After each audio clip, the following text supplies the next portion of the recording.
Hey, I'm Hunter Doohan, and you're watching Hollywire.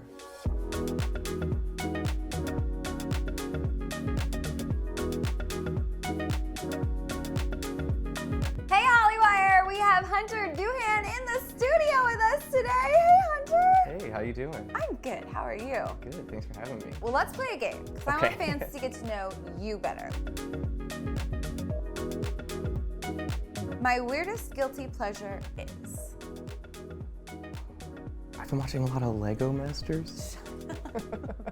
That's like the best answer we've ever gotten to that question. That's not true. I love it. Okay, my worst date was when?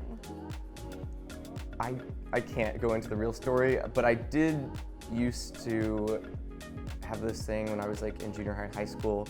When it was time for me to break up with my girlfriends at the time, I would always take them to Chili's, which was my spot. It's my breakup spot. Chili's is the breakup spot. If I take you to Listen, Chili's, take Fielder. notes. Chili's is a tough place. Okay, my biggest turn off is? Oh, like what's my big ick? Yeah, what's the ick?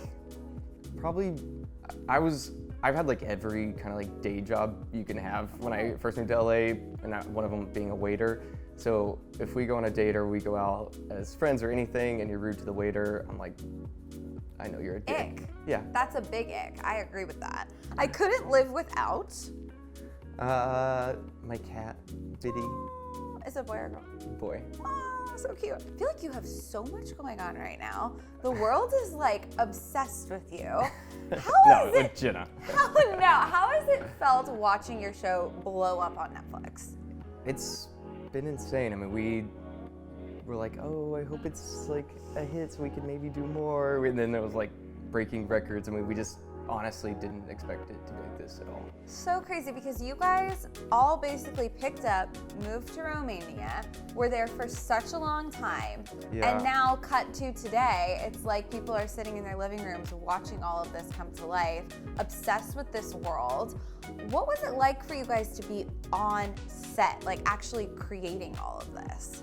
Well, it's crazy because it's like when we went there for 7 months, and then we've been home for like 8 now, and it was almost like a thing, like I wasn't seeing any of the cast like as much, and then I was like, did that really happen? But now it's crazy. It was amazing. A lot of my scenes, are like in the normie universe, so Sure. I was so jealous of all the like Nevermore scenes. And the few times I got to see those sets, my jaw would just like drop at like the world that Al and Miles and Tim and the entire crew had built over there. It's crazy. We just talked to Percy and he said that it was really helpful because it helped you guys kind of like immerse yourselves into this like land.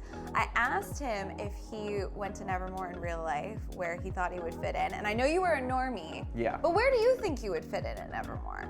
Or what would you like to be? I think I'd want to be a Siren. Interesting. Yeah. I mean, that's kind of like a really powerful one, like low-key. Oh yeah. Yeah. I mean, mermaidness aside, Yeah.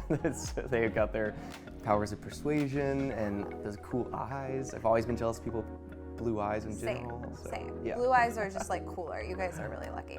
All right, so when you first met... That's the worst reason to want to be a Siren.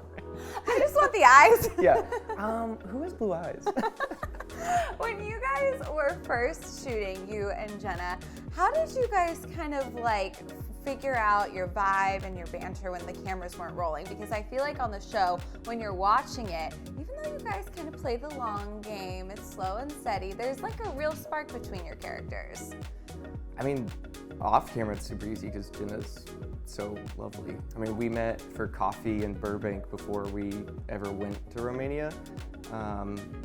And yeah, I just love her. She's so easy to work with. She's so talented. I learned so much from her. Aww. We were trying to like build a love story with like Wednesday Addams, and I would sometimes be like, okay, are we building this enough? And Jenna would be like, I can do that like with a look. And then I was like watching the show, I was like, damn, yeah, she can. Did it with a look.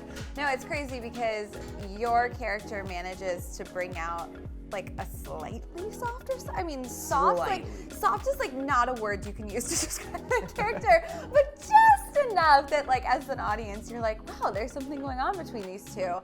Obviously, right at the very end, we learn a little something about your character. Yeah. This is a little shocking, but you, of course, knew, throughout. So how did you kind of keep that in mind as you were like, okay, I'm this nice guy, but something's coming?